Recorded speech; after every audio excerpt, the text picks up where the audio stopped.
point Culture Média. Thomas, il a 9h30 pétante. C'est le journal des médias de Julien Pichenet. Julien, toujours pas d'audience pour les primes d'hier soir? Écoutez, il y a eu un bug à Médiamétrie. Médiamétrie n'est pas en mesure de nous communiquer les audiences d'hier soir. Je ne peux pas vous dire si Good Doctor sur TF1 était le programme le plus regardé hier. On pourra le savoir en cours de matinée, peut-être en début d'après-midi, mais pour l'instant, non, on n'a pas les audiences. Si jamais ça tombe, vous nous le dites. À la une aujourd'hui de ce journal des médias, les Rolling Stones, et décidément, cette rentrée, c'est souvent sur YouTube que ça se passe. 2 jours après la rentrée médiatique d'Emmanuel Macron, dans un tout autre genre, effectivement, ce sont les Rolling Stones qui sont apparus hier après-midi sur le site d'hébergement de vidéos à l'occasion d'un live stream depuis le Hackney Empire Theatre de Londres.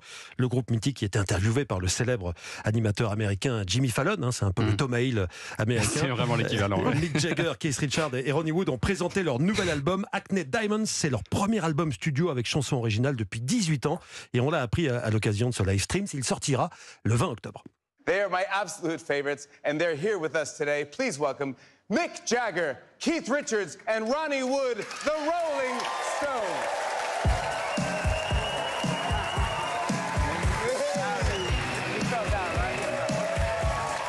Ça le fait, évidemment. Bah oui. C'était comme une émission de télé, sauf que c'était pas de la télé. Ouais. Cette émission YouTube a été suivie par 50 000 personnes en live et 2 millions depuis.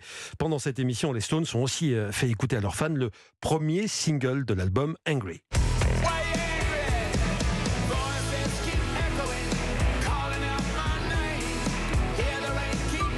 Ça vous dit d'écouter ce morceau en entier? Ah, carrément. Laissez-moi finir quand même ce journal des médias et je vous promets que juste après on pourra l'écouter. Il veut combler son temps d'antenne des non-audiences. Exactement. On va avoir le droit aux Rolling Stones en entier dans un instant. Allez, on parlait de YouTube. YouTube, comme d'autres géants du numérique, sera bientôt soumis à de nouvelles règles plus strictes. L'Union européenne part encore en guerre contre la Big Tech. Le commissaire européen Thierry Breton, ancien ministre de l'économie, souhaite en effet modifier les règles du jeu pour TikTok, Instagram, Facebook, LinkedIn, WhatsApp, Google, YouTube donc, et j'en passe. Ces plateformes sont accusées d'écraser la concurrence, d'abuser de leur position dominante. Et bien, le règlement sur les marchés numériques va leur imposer, à partir de mars prochain, mars 2024, des obligations et des interdictions. Par exemple, WhatsApp devra permettre à ses utilisateurs de communiquer avec des messageries concurrentes, comme par exemple Signal, ou encore Google n'aura plus le droit de favoriser ses propres services dans les résultats de son moteur de recherche. Il y a des grosses amendes qui sont prévues pour les mauvais élèves, des amendes dont le montant pourrait atteindre 20% du chiffre mondial, du chiffre d'affaires mondial de l'entreprise concernée. Dans le cas de Google, j'ai calculé, ça ferait une amende de plus de 50 milliards de dollars. Une toute petite amende. Universal Music Group et la plateforme de streaming Deezer veulent mieux rémunérer les artistes. Les deux entreprises ont un point commun, elles veulent repenser le modèle du streaming musical. Vous savez qu'un abonnement Deezer coûte environ 10 € par mois. Ouais. Cette somme est majoritairement reversée aux artistes les plus streamés, même si vous ne les écoutez pas.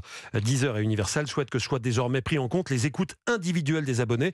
Un modèle qui, selon le responsable digital d'Universal, devrait mieux récompenser les artistes à tous les stades de leur carrière, qu'ils aient 1000, 100 000 ou 100 millions de fans.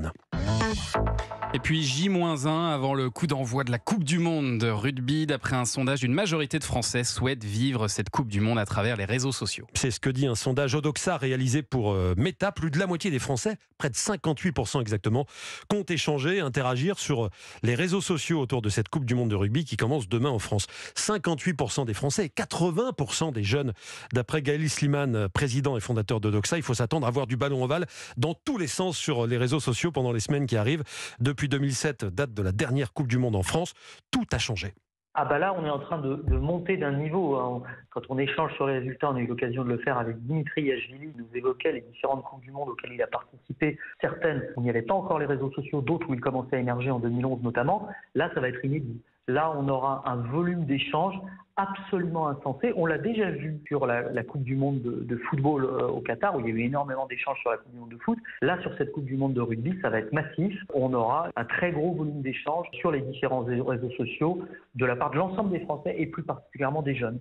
Alors les jeunes, les 15-24 ans, qui selon ce même sondage, vont utiliser quels réseaux sociaux? Pas de surprise dans le top 3, peut-être l'ordre, c'est Instagram qui arrive en 1, en 2 Facebook et en 3 TikTok. Ça vous inquiète ça, la Coupe du Monde qui débarque? C'est au-delà de m'inquiéter puisque j'ai donc un match en face de moi samedi avec le quiz des champions. Donc oui, je pense que ça va faire 5,5 millions. Moi je suis très mauvais pour les paris d'audience. Mais il n'y a pas la France. Il n'y a pas la France, mais France aura joué la veille. Ce qui est bien, c'est que samedi, le quiz des champions sera le seul programme de divertissement divertissement et de culture qu'on va proposer face au rugby et face aux autres qui n'ont pas envie de regarder le rugby aussi. Bah oui, j'espère bien quand même. Allez, on termine ce journal des médias avec un focus sur Ouest France qui mise de plus en plus sur la vidéo. Ouest France, c'est plus de 650 000 lecteurs par jour, c'est le plus grand quotidien français. Il y a un site internet qui totalise plus de 150 millions de visites par mois.